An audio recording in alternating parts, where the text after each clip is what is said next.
They are cancelling the 2026 World Cup because there aren't any openly LGBT players. And here they tell us, in 96 years of history, the Men's World Cup has never had an openly LGBT player. Please, who cares? And I say it directly, who cares? This is nonsense, it makes no sense. Who is interested in who a football player goes to bed with? That's their private life, and a football player has the right to share it or not. Well, it's that simple. And besides, didn't Mbappe have a trans boyfriend or something like that? Don't you remember? Well, they're probably going to say this was a lie, but it was a pretty big rumor. So, that was the thing with Mbappe. And I know he's with Esther Esposito right now, but well, look, Esther Esposito has also been an actress who has had many LGBT friends throughout her life. So maybe Mbappe is just her friend and we think he's her boyfriend. You never know. And besides, we don't care. We don't care. It's Mbappe's private life and we really shouldn't care at all about what he does off the field, outside the pitch. So this is nonsense, it's ridiculous.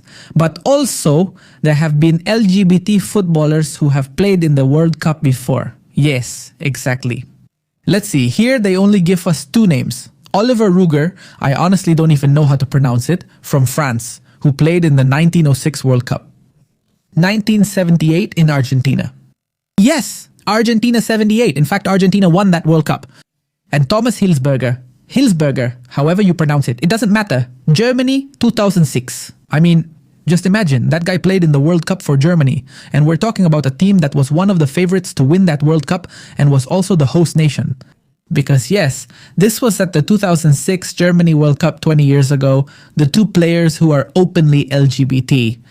And this news is true. I mean, these two players are openly LGBT. In fact, let's talk about the case of Oliver Ruger. Here they tell us Oliver is a former footballer, coach, and French sports commentator, okay? He is celebrated both for his career on the field and for his social relevance as the first World Cup footballer to publicly come out as LGBT. There you have it, just imagine it like that. Born on December 1, 1955-1950. Okay, here it says that he played for several clubs. He played in the World Cup with France.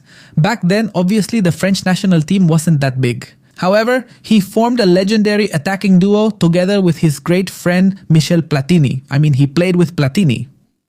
Just imagine, Platini is a legendary player, an iconic player from that French team that, as I said, still hadn't won a World Cup. But it was already a France starting to stand out in World Cups, right? Now, they also tell us that he played for Lyon, a very famous club in the French league, and he retired in 1990. Okay. The guy openly came out as LGBT. I don't know exactly when. I think it was in 2008.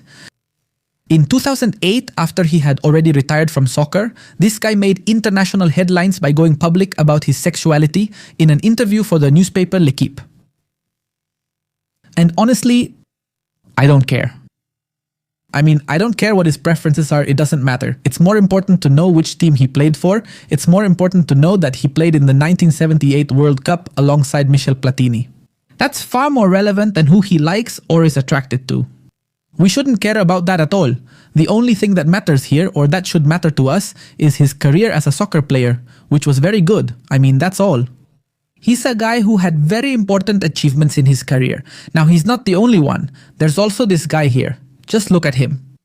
Thomas Hilsberger is a former soccer player and German executive widely recognized for being the first elite soccer player in his country to come out as LGBT.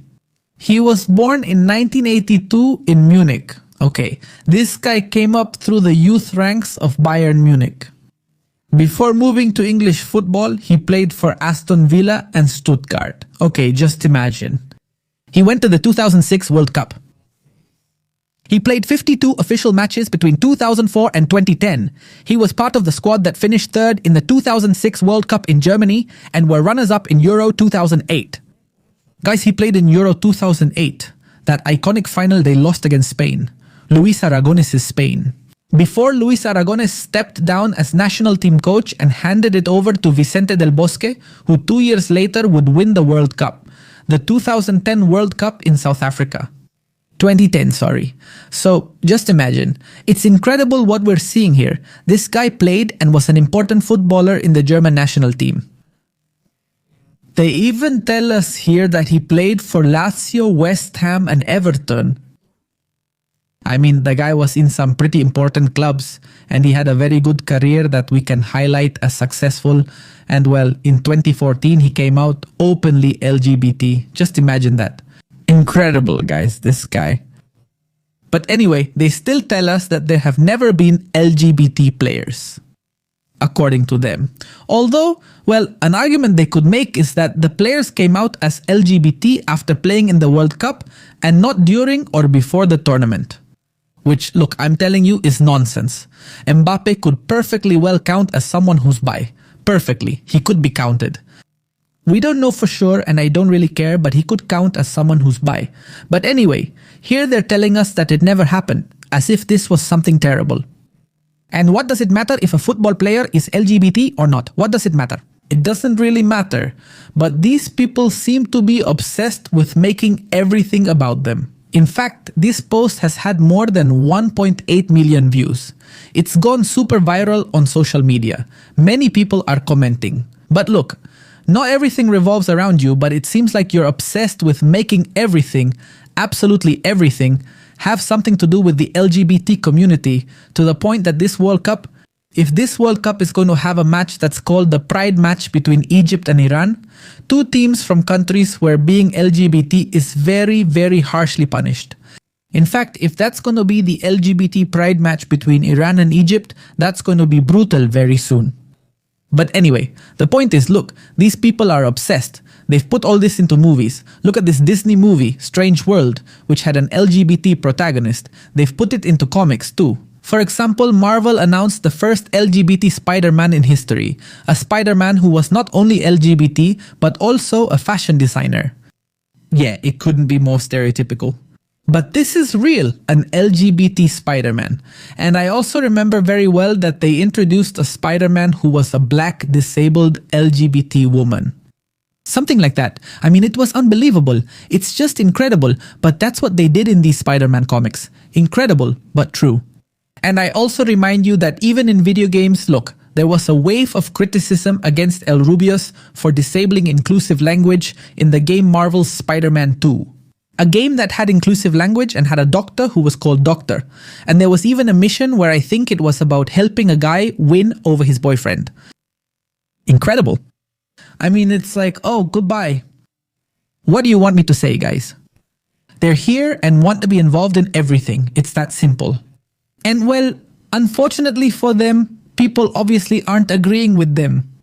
If a soccer player wants or wishes to be LGBT or not, that's their business and they're free to do so unless they're from Iran or Egypt, where there are clearly consequences if they do, right? But I'm telling you, the vast majority, if they want to do it, they're free to do so. Go ahead, it's no big deal. It's their private life, it's their personal life. Here, they are respected and appreciated as soccer players. Ladies and gentlemen, thank you very much and see you next time.